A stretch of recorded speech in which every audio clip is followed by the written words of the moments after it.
रहेगी। बाकी समाज और अपने जो युवा है उसको समझने की जरूरत है कि भाई हम किस पर पहल करना चाहिए। एक दिन हम इस पर उलझ कर रह जाएंगे, लेकिन आने वाले भविष्य में आप किस मुद्दे पे बहस करेंगे। निजी जो लड़ाई है उसको सामाजिक रूप से मसलने का काम करिए कि आप निजी लड़ाई को अखड़ा में सुलझाने के बजाय आप मार्केट में दर्शाएं। तो ये जो सोशल मीडिया पर, इसके अलावा आदिवासियों को लिए कोई धर्म ऑप्शन दिया ही नहीं गया था, अदर तक का ऑप्शन नहीं दिया गया था, तो वो लोग लिखता क्या क्यों है? आप देखे तो देखिए, आपका पहचान पता चल जाए कि आप सच में आदिवासियों के हितैषी हैं या फिर यहाँ खनिज संपदा को लूटने के लिए हैं। आप मिक्स करना चाहते हैं, आप इतिहास।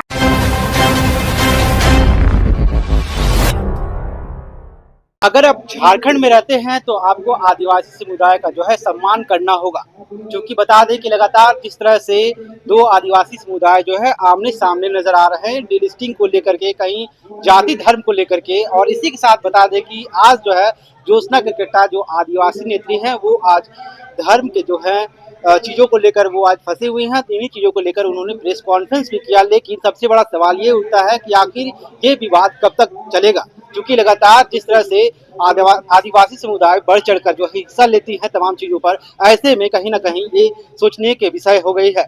हम तमाम मुद्दों को लेकर जुड़ेंगे, आदिवासी नेत्री हमारे साथ जुड़ी हुई हैं, इनसे भी चीजों को लेकर के जुड़ने वाले हैं। क्या कहेंगे जिस तरह से लगातार जो है आज ज्योत्सना केरकेट्टा सामने आ रही है, धर्म को लेकर कहीं ना कहीं आज एक मसले में फंसी हुई है, ऐसे में कैसे देख रहे हैं आप?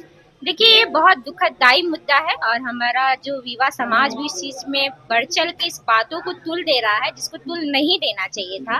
तुल हमको इस बात पर देना चाहिए था, सरकार को सवाल करना चाहिए था कि हमारा विकास कहाँ पर हो रहा है, हमारा बेरोजगारी खत्म क्यों नहीं हो रहा, हमारा शिक्षा का स्तर कहाँ पे, हमको इस पर सवाल करना चाहिए था। तो लेकिन आज हमारे युवा भी, पढ़ा लिखा युवा भी उस पर तुल दे करके बोल रहा है कि भाई आपका धर्म क्या है, आपका ये क्या है। तो इस पर सवाल नहीं करना चाहिए था। तो जो चीज बेतुकी है वो तो बेतुकी ही रहेगी। बाकी समाज और अपने जो युवा है उसको समझने की जरूरत है कि भाई हम किस पर पहल करना चाहिए। एक दिन हम इस पर उलझ कर रह जाएंगे, लेकिन आने वाले भविष्य में आप किस मुद्दे पे बहस करेंगे। दो समुदाय जो है कहें कि निशा उरांव और ज्योत्सना केरकेट्टा में लगातार जो है इस तरह का तीखी बयान लगातार होते जा रहे हैं। ऐसे में कहीं ना कहीं क्या लगता है कि झारखंड की जो विरासत है इसमें कहीं ना कहीं प्रभाव पड़ने वाला है? बिल्कुल प्रभाव पड़ रहा है, क्योंकि जो लोग कहते हैं कि हम आदिवासी परंपरा को मानते हैं और वो अपना निजी जो लड़ाई है उसको सामाजिक रूप से मसलने का काम करिए, जो वो कतई नहीं होना चाहिए था। क्योंकि अगर निजी लड़ाई आपका है तो हमारा परंपरा कभी नहीं बताया कि आप निजी लड़ाई को अखड़ा में सुलझाने के बजाय आप मार्केट में दर्शाएं। तो ये जो सोशल मीडिया पर जो बातें लिखी जा रही हैं, बयानबाजी किया जा रहा है, मार्केट ही तो है। लोग आपस में लड़ा करके फायदा लेना चाह रहे हैं। एक को चाहिए सीट, एक को चाहिए समाज। ये जनता को तय करना है कि आप किसको क्या सौंपना चाहते हैं। तो बाकी यही सब चीजें हैं जो जनता को समझने की जरूरत है। डीलिस्टिंग का मुद्दा लगातार देख रहे होंगे आप, जिस तरह से लगातार जो है आदिवासी समुदाय उठा रहे हैं, ऐसे में क्या लगता है डीलिस्टिंग होना सही है झारखंड की? डीलिस्टिंग पूरे देश में होना चाहिए, क्योंकि संविधान में दो चीजें हैं समझने की जरूरत है, जो हमारे अगुवा है उसको खुल करके बातें न रखी है। दो चीजें ये हैं कि अगर जो जैसे कि लोग कह रहे हैं कि सरना होना चाहिए धर्म कोड, और कुछ लोग बोल रहे हैं कि भाई इनमें बाकी लोगों की जो आदिवासी बाय बर्थ जिनका है वो खत्म हो जाएगा, ये वो। तो ये दो चीजें हैं कि जिनका अभी तक ऐसा कोई कानूनी प्रावधान नहीं किया गया है कि आप जिनका बाय बर्थ जिनका रिजर्वेशन है जो आदिवासी के रूप में उनको मिला है, आप उसको खत्म कर सकते हैं। दूसरा, संविधान में ये है कि लंबे समय तक अगर जनता की सहमति है किसी आइडेंटिटी पहचान पे, तो वो संविधान के रूप में अपनी मांग दर्ज करा सकती है। तो डिलिस्टिंग में अभी देखिए कि आदिवासी केवल क्रिश्चियन नहीं बना है, आदिवासी मुसलमान भी बना है, आदिवासी सिख भी बना है, आदिवासी अन्य धर्म भी बना है। तो डिलिस्टिंग सबका कीजिए, सब तो ओरिजिनल जो है उनका हकमारी कर रहा है कहीं ना कहीं। तो ये चीज सारे देश में होना चाहिए। किसी एक को टारगेट करके लड़ाई लगा करके मुद्दे को भड़काने का जो यहाँ पे शासन सत्ता कर रही है, तो इस पर सवाल करने की जरूरत है और लोगों को समझने की जरूरत है। बड़े नेता की अगर बात करें, हेमंत सोरेन, चंपई सोरेन, बाबूलाल मरांडी, तमाम जो लोग हैं इनका जो है धर्म हिंदू में लिखा हुआ है, ऐसे में कैसे देखते? बिल्कुल बिल्कुल, एक तो बहुत अच्छा सवाल किया है आपने। जिस पीरियड का ये लोग दिखा रहे कि हिंदू, मैं खुद भी जब मैं अपनी स्कूल टाइम पे जब थी, मैं फॉर्म फिलअप कर रही थी, उस पे आपको हिंदी के अलावा आदिवासियों के लिए कोई धर्म ऑप्शन दिया ही नहीं गया था, अदर तक का ऑप्शन नहीं दिया गया था। तो वो लोग लिखता क्या उस टाइम पे, इस तरीके बोला हमारे पास तो ऑप्शन है ही नहीं भाई।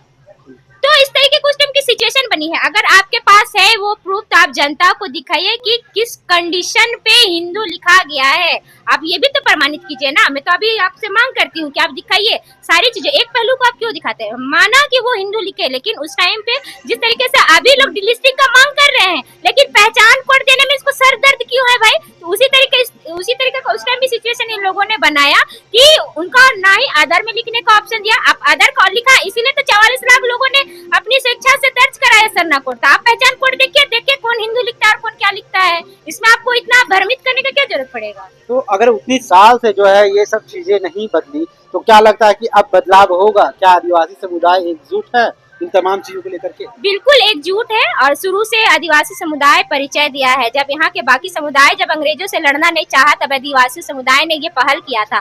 उस टाइम किन्हीं ने उराव हो, हुंडा खड़िया कुछ नहीं देखा, लेकिन उस टाइम बस ये देखा कि हमारे जल जंगल कैसे लूट रहे हैं, तो उसको कैसे बचाव करना है, हमारे समाज को कैसे एकजुट करके रखना है, इस पर पहल किया है। तो अभी भी हमारे युवा है जो इस चीज को समझते हैं, और जो हमारे पुरखों हैं और अगवागन है, इनको इस चीज की ओर पहल करना चाहिए। और जो बेतुकी बातें हैं उनको तथ्यों के साथ बातें रखने की जरूरत है, ताकि जो लोग हैं जो देख रहे हैं उनको मेवा ना मिले और अपना जो समाज है वो टूटे ना। जनगणना हो रहा है, तमाम जगहों पर जनगणना जो है शुरू हो चुका है। ऐसे में उस फॉर्म फिलअप में जो है कहीं भी लिखा हुआ नहीं कि अदर कॉलम की जगह पे आपको लिखा है। देखिए सवाल तो यही पे है ना कि अगर डिलिस्टिंग की मांग करते हैं तो आपको सर्द दर्द क्यों है। आप देख के तो देखिए, आपका पहचान पता चल जाए कि आप सच में आदिवासियों के हितैषी हैं या फिर यहाँ खनिज संपदा को लूटने के लिए। आप मिक्स करना चाहते हैं, आप इतिहास उठा के देख लीजिए। यहाँ पे जो हमारे मदरा मुंडा जो झारखंड के थे, छोटा नागपुर पठार में राजा, उन्होंने गोद लिया हुआ बेटा फनी रुकुट को बैठाया। उनकी जो जमीन थी उसको जनरल करार दे दिया गया, और मुंडा को उनके और बाकी जो जमीन थी उसका आदिवासी। तो एक ही वंश का खतियान का जमीन को आप किस तरीके से फ्लोटिंग किए। इसी प्रकार से आदिवासियों को मिलाया जाएगा, और उसके बाद जो इनका जो हस्तांतरण होगा जंगल जमीन का, इस तरीके से खेल इनका चलता रहेगा, ताकि लोग सही मुद्दों में सवाल ना कर सके, और बस ये लोग अपना राज रोटी सेके और उधर पे अपने बच्चों को खूब योगदान देते रहे विकास संवारने में। क्या कहेंगे आदिवासी समुदाय जो देख रहे होंगे, व्यूअर्स होंगे, उनको क्या कुछ कहेंगे इस जनगणना के दौरान, और इस बार जो धर्म कॉलम जो इस बार लागू करने की बातें कर रही है, इस पर क्या कुछ अपील रहेगी उनकी? मेरी अपील यही रहेगी कि संवैधानिक पहलू को आप समझें और अपनी जो स्वेच्छा है, मैं किसी को नहीं कहूंगी कि आप आदिवासी कोड में ही भरिए या फिर आप संविधान सरना कोड में ही भरिए। आपकी जो इच्छा है आप स्वेच्छा से भरिए, लेकिन आपको पहचानना है कि संवैधानिक पहलू क्या है और आने वाले दिन में उसका क्या ये इफेक्ट होगा, उसको आपको समझ करके इस पे अपना पहचान दर्ज कराने की जरूरत है। बाकी लोग अगवा आएंगे अपने सीट सिंहासन के लिए, जनता को मसलेंगे, तो आपको तय करना है कि आपका बच्चे का भविष्य क्या होगा या फिर हम युवाओं का भविष्य आने वाले दिनों में क्या होगा। एक आखिरी सवाल रहेगा, ज्योत्सना केरकेट्टा और निशा भगत में जिस तरह से अभी एक जंग छिड़ी हुई जैसी लग रही है, लेकिन अब क्या लगता है कि इसका जो प्रभाव जो है आदिवासी समुदाय में तो पड़ा ही है, कहीं ना कहीं इससे अस्मिता भी खतरे में है, जिस तरह से लगातार ये लोग। नहीं, अब तो करारा जवाब मिल चुका है आपका सर्टिफिकेट क्या कुछ स्टैंड रहेगा इन चीजों को लेकर के? मैं तो बिल्कुल बोलूंगी कि ये जो मसला है उसको तुल ना दिया जाए। सवाल करना चाहिए कि यहाँ पे विकास पर, यहाँ पे बेरोजगारी पर, यहाँ पे जो हमारा इन्वायरमेंट जो खराब दिन ब दिन होते जा रहा है उस पर पहल करने की जरूरत है। मैं यही सबसे जनताओं से भी कहती हूँ कि इस पर आप पहल कीजिए। बाकी जो मुद्दाएं हैं, ना तो आपको आज धर्म खाने के लिए देगा, ना आपस में निजी लड़ाई आपको खाने के लिए देगा। आपको खाना है अपने कमाई पे, आप जो स्किल्स डेवलपमेंट करेंगे आपको उस बेसिस पे आपका विकास होगा। यहाँ पे आपस में लड़के कुछ नहीं होने जा रहा है। क्या परिचय बता दिया? मेरा नाम सविता कच्छप है, मैं सोशल एक्टिविस्ट हूँ। जी बिल्कुल, इस वक्त हमारे साथ सविता कच्छप जी थी। जिस तरह से उन्होंने कहा कि धर्म कॉलम को लेकर के भी आदिवासी समुदाय को एकजुटता के साथ आना चाहिए। लगातार जिस तरह से डिलिस्टिंग का मुद्दा भी लगातार जो है आगे बढ़ रहा है, इस पर इनका कहना है कि तमाम प्रदेश में भी इन चीज़ों को लेकर के विचार विमर्श करना चाहिए केंद्र सरकार को। अब देखने वाली बात यह है कि ये आवाज़ डिलिस्टिंग का कब तक और कहाँ तक पहुँचेगा, और आदिवासी समुदाय जो है जागरूक होने का प्रयास करेंगे या नहीं।